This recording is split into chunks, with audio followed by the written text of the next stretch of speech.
It's daybreak on Arise News, and it's time for the press preview. First look at what's on the front pages of the papers, and we'll start with our sister publication, This Day newspaper. Akeredolu to Buhari, it's Southerners' turn to produce next president. And the Nation's newspaper says, let's end zoning suspense. Akeredolu tells APC leaders.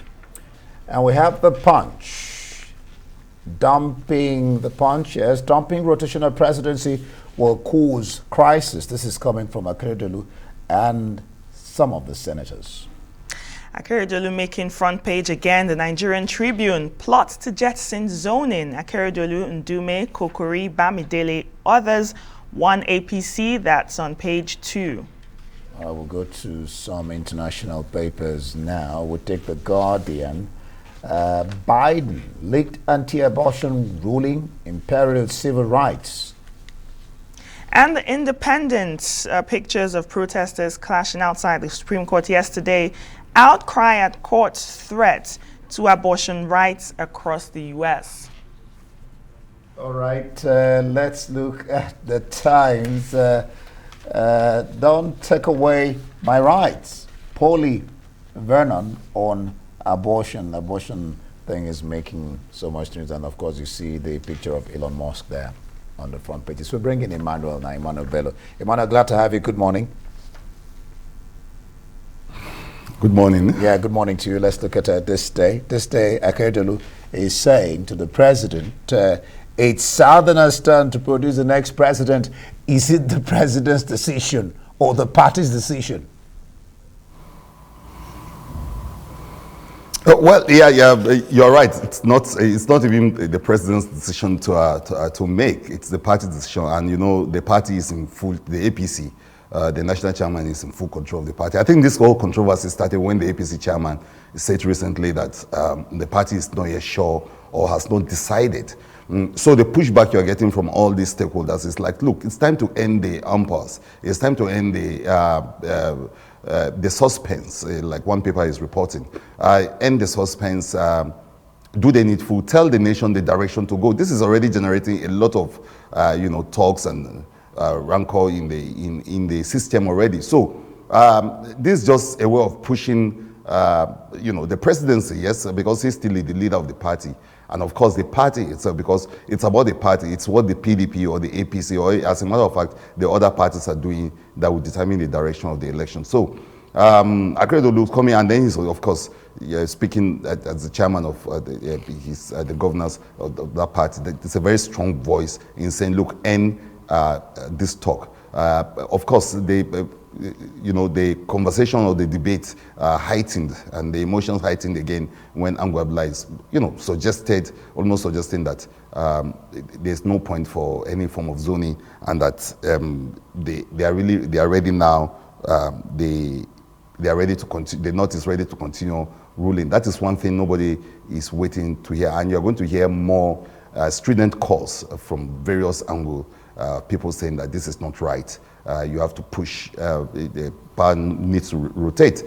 Some even going to court already on the matter to say, look, the PDP, for instance, has it in its constitution that power must rotate between the North and the South. Ndume calling it, almost everybody calling it something. Senator Ndume saying that if you jettison zoning, is tantamount to a third term of Buhari in office. That's what they're calling it. We are seeing the return of that term, third term again. Remember the hoopla and the noise it generated one time when people believed that President Obasanjo wanted to perpetuate himself in power. Now it is the North that is seen as trying to perpetuate itself in power. And you can be rest assured that a lot of stakeholders, especially from the North, and of course their friends even in the North, who are saying that this is not right. Well, Emmanuel Bello, the UN Secretary General Antonio Guterres is in Nigeria. He will be in Abuja today. He should be meeting with President Buhari. Some things to expect. He's supposed to talk to the president and discuss the consequences of the Russian invasion into Ukraine as it will affect Nigeria and Africa. But he was in Borno State yesterday, and this day says, during that visit, Guterres says, the Borno I have found today is one of hope. And he says to fight terrorism, you need more than military means. You need to fight the deep root causes of what's causing this insurgency. What do you think? Well, yeah, you know, his comments, and even the presence, the photo ops, all that were very reassuring. We're getting it shows that we're getting serious, support from the international community in the way, the UN's, Secretary General came into it, and he said he chose Borno because of its symbolic import. He also chose the period of the Ramadan and, of course, the Salah as a very symbolic gesture to say that, look, this cannot defeat us. Evil cannot win. Good will always win over evil. And he was very clear about that. But he had very nice words for the governor, who he said, look, he's not just fighting with boots on the ground, but also fighting the concept of terrorism itself, because it goes beyond just using military tactics and warfare to get this done. The president said something similar in his Allah message, where he said that, look, defeating terror is not just about using might. A lot of people will say you have to deploy intelligence, you have to deploy technology. But the UN scribe is saying that beyond that, you have to think of integration, you have to think of the root causes of this day. You have to address the frustrations that is feeding terror, that is feeding the recruitment and all of that. And he said the Borno State governor looks as if he's doing that. And so that's why I think that beyond the story of terror that he's used to hearing when he, in the UN, or before now, when he was working with the Refugee Commission and all of that, beyond those stories, he saw something different. He's saying hope. And our prayer is that those hope actually translate into concrete action for better security, better safety of lives and property. Because right now, more than anything, we need that message of hope. And when it comes to Abuja, I'm sure he will continue to talk along those lines, and to see the kind of support we're going to get around the world to fight terror here. Then let's go international, and let's talk about the leaked anti-abortion court document from the Supreme Court. Is not yet, they'll still have to make the decision. But so many issues arise here. One, in Mississippi, there's a clinic that engages in abortion. 44% of the people there are blacks. 81% do abortion, and mostly, the minority that are at risk. And then, of course, you have the divide, Republican, Democratic Party. What's your whole sense? I mean, it's not yet certain that Supreme Court will go that way. But if it does, what does this portend, both for the blacks, for the women rights, and for the minority? Well, yeah, like you said, it's not out there yet. It's not probably going to be the decision of the U.S. Supreme Court. But for whatever it is, the leak itself is quite dramatic. And already the U.S. Supreme Court saying that they are going to probe that leak. Where did it come from? Is it from their clerk? Is it from one of them? I think it should be it's an inside job. But of course, newspaper being what they are, journalism being what it is, will go behind the story to always get what is even not official yet. Because sometimes the news is what is not already out in the public. And that's what I think the Politico did in getting that story out. But to the question of abortion itself, yes, I mean, it's been there for decades now. Joe Biden is saying that he's going to erode 50 years of rights. And it's not just the rights of abortion. Some people think that tied to that will also be the right about who you marry, how many kids you have, what right you have, do you want to conceive, do you don't want to conceive. So many things. And it's been widened. It's not as if it's just going to affect the U.S. It seems as if, apart from the black community, it's going to have global implication for women's rights.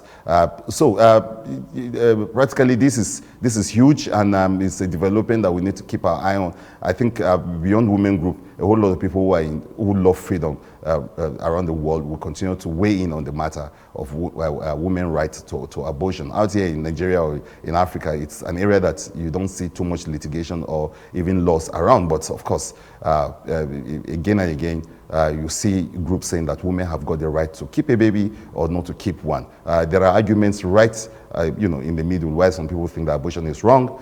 Some people even tie it to some theological reasons, other tie it to even health hazard reasons, all sorts of reasons. Others look at it from a philosophical point of view. But whatever way you look at it, there are groups who are always saying that no, allow women to take that decision. That it's up to them to decide whether they want to keep a baby or they want to remove it. And of course, science will always, there's also arguments around the science of it all, whether that's a human being you are killing or it's not. But science is also weighing into that serious conversation. But now, this leak is really generating emotions around the world.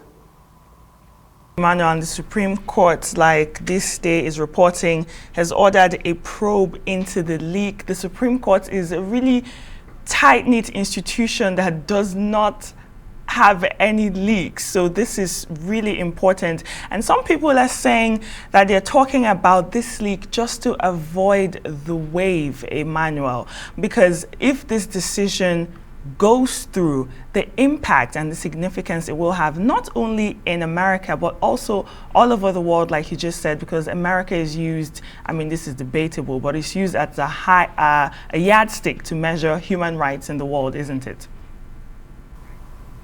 That's right.